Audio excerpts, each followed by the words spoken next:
Today we're going to talk about neutral positions and why you should be constantly attacking when you are put into a neutral position, but you should be mindful of your gas tank while doing so. So why should you be constantly attacking in a neutral position? Well, by definition, if you're in a neutral position, your opponent can attack you back with the same intensity. So the person who is mounting more attacks than the other person has a higher probability of victory than the other person that's mounting fewer attacks. That being said, that doesn't mean you should just spam attacks. You should do them in a calculated surgical way to make sure that they're actually successful. But the more of those calculated surgical attempts that you make in order to implement your offense, the more likely you'll be successful. So, in what kind of neutral positions does this work? Like, what am I talking about? Well, wrestling is one. Wrestling is a neutral position when both people are standing. Guard and passing is another one, when one person's on bottom and one person's on top passing the guard. And the 50-50 leg entanglement is another one, okay? So in all of those positions, the person who mounts more attacks is going to more likely be successful than the person that's more on the defensive and is not mounting as many attacks, right? And when I say this, right, I'm basically implying that both people are equally being surgically precise with their attacks, and neither of them is just spamming, okay? Because spamming an attack that's not likely to work obviously isn't going to make it that much easier to pass guard unless the point of doing it is making their gas tank go down. If that's the reason, that's understandably, strategically a good thing. But if you're talking about both people having, strong attacks, the person who puts off more strong attacks, they're more likely to win in that neutral position. And that's what I'm talking about. So again, if one person is spamming, like they're not gonna necessarily be more successful than the person that's being more surgical and more precise and looking to counter. So in that situation, obviously the person who's being more surgical, they might be the one that wins. But in a case where both people are being surgical and they're not just spamming attacks, and hoping that something sticks, in that case, the person who gets off more attacks is more likely to win.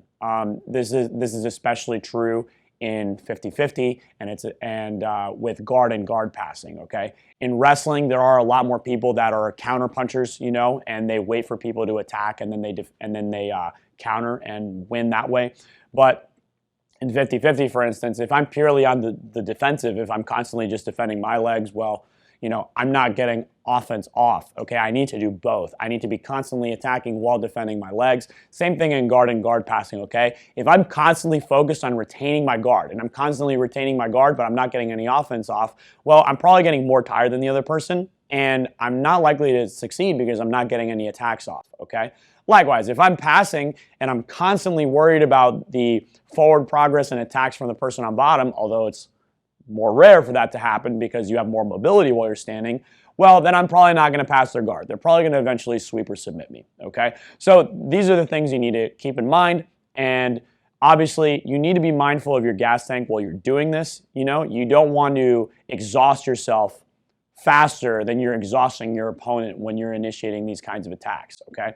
Now, if I'm being very aggressive and I'm doing so and I know that I'm exhausting the other person more than I'm getting exhausted, then that's totally fine. That's a completely valid strategy. I've seen that play out competitively many times where the dominant guard passer is just constantly attacking for 5 to 6 minutes, and they're not making headway really in the first 2 to 3 minutes, but as their opponent starts getting more tired from constantly retaining and defending against their guard pass, now you see that they're starting to be more successful or get closer to the final pass until they hit it, and then once they're in dominant position, you see them pin and submit, okay? So wearing down your opponent's gas tank is definitely a good strategy. Just make sure you don't do it too much at the expense of your own, right? You don't want to be the person that's getting more exhausted than they are from attacks that are unsuccessful, okay? You want to make sure that you're doing attacks that are making them more tired if that's your strategy. So a lot of components to this, guys, but basically, again, in neutral positions, you want to be constantly attacking. You want to be putting your opponent on the defense whenever possible. So hope you guys like this video.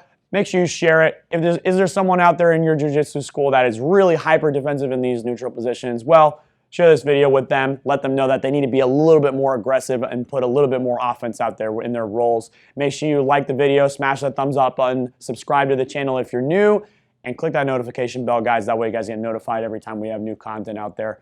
Thanks a lot for your support. I'll see you next time.